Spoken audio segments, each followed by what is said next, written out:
around 12 o'clock, I went to sleep. Nearly 4:21, I wake up with a big shake. And then I realized it was an earthquake. And then we came to this area because this is the emergency meeting point. Since last night, today, in a high percentage, coming 2 days, we will be around this area because we feel safer here.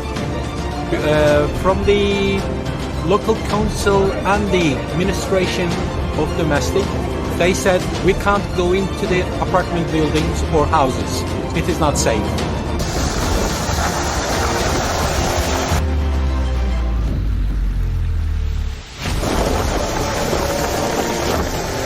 Abi insanlık. Kendi vatandaşımız. Kendi halkımız. Anladım. Onun için.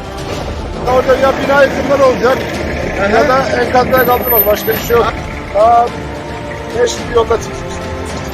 Hafif olursa öyleyi bulur. Yarın sabah. Yok, bir şoför var da hiç durmadan da gidebiliriz yani.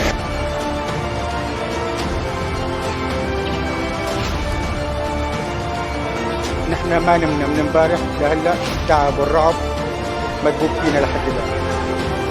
يعني حتى اولادي صغار ما عم يقدروا، يعني رعب غريب عظيم جدا.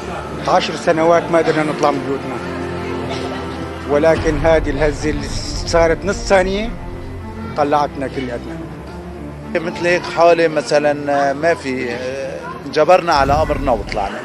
بالنسبه لي يعني حسيته شيء قوي، اول مره بشوفه. هلا من ناحيه الخوف، خفت على الاولاد وقت اللي كانت عم تولول وتعيط وهذا مثل ما بقولوا، هون لسه خوفوني اكثر.